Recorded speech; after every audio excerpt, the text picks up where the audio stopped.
বছরের প্রথম দিন তোমাদের সাথে ভিডিও শেয়ার করব না তাই কখনো হয়? চলো আজকে সারাদিন কি করি না করি সবটাই তোমাদেরকে শেয়ার করব। Hello everyone, happy new year. দেখতে দেখতে 2025ও পার করে ফেললাম, এখন 2026। তোমরা অনেক ভালো থেকো, সুস্থ থেকো। আর হ্যাঁ, আজকের ভিডিওটা কিন্তু অনেকটাই লং হবে, আশা করছি তোমাদের ভালো লাগবে। সকাল সকাল ঘুম থেকে উঠে প্রভুর দর্শন করে নিলাম, ব্যাস। আমি বিশ্বাস করি ঘুম থেকে ওঠার পর যে কোনো ঠাকুরের মুখ দেখা ভালো। প্রণাম করে তুমি ওঠো বা সূর্যদেবকে প্রণাম করো। এখন বাজে ঘড়িতে 7:30। ঠাকুরকে প্রণাম করে তারপর ভিডিওটা স্টার্ট করলাম। তো জানলা খুলে তোমাদেরকে দেখালাম, প্রচুর কুয়াশা। আর আমি ভেবেছিলাম আজকে অনেক সকাল সকাল উঠবো, কিন্তু লেট হয়ে গেল। এদিকে আমার মামা ঘুমোচ্ছে, গতকালকে খুব বায়না করেছে দিদির সাথে শোবে, মানে ওর ঠাম্মির সাথে। এখন বাজে 8:30।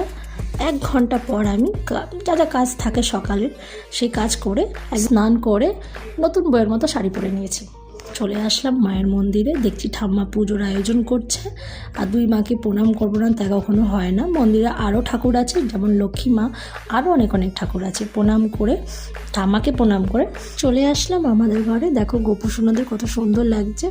মার পুজো দেওয়া হয়ে গেছে, আমি পুজো দিইনি, আমি একটু ধূপধুনো দেখিয়েছি। চলে আসলাম রান্নাঘরে, চাও বানানো হয়ে গেছে। এবার সবাইকে চা দেবো, যেমন মা, বাবা, জেঠু, জেঠিমা সবাই আছে। এই যে আমার ঘরে জানলা খুলে কিন্তু প্রভুর দর্শন পেয়ে যাই, ওই যে ভোলে বাবা। আর এখানে বসে পড়েছি চা খেতে, যেটা এই শীতের সকালে আয়েশ করে বসে গরম গরম চাটা খেয়ে নিলাম। মা পুজো দিয়েছে, অনেকক্ষণ হয়েছে, স্নান হয়ে গেছে। সকাল সকাল স্নান হয়ে গেছে মাম্মার। এখন বাজে হচ্ছে না, তাও অনেকটা বেলা হয়ে গেছে, 11:30 মতো বাজতে যায়। দেখো স্নান করেই বলছে কেক খাবে। তোমার শুভ্র, তো কেকটা নিয়ে যা। ছোট মামা সকাল সকাল এসেছিল, মামাকে দিয়ে গেছে যে তুমি কেক খাবে, কেক খেতে ভালোবাসো, পয়সা দিয়ে গেছে।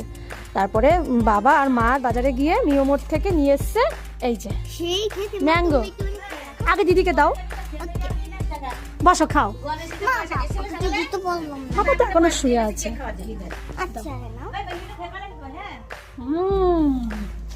খেতে ভালো। কালকে পাপা নিয়ে এসছে চকলেটের।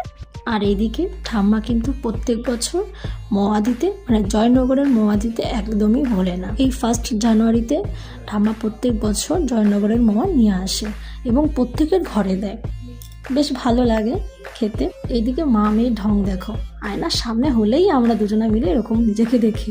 চলো মোয়াটা এখন রেখে দিচ্ছি, কারণ বাবা আসলে পরে দেবো। আর এই যে বাইরের কাজ করে এসে এবার হচ্ছে নিজের ঘর গোছানো। দেখো এক তুড়ি মেরে ঘর গুছিয়ে নিলাম। আচ্ছা এরকম জাদু যদি হতো কেমন হতো বলো? তাহলে সব কাজই মনে হয় মিনিশের মাথায় করে নিত।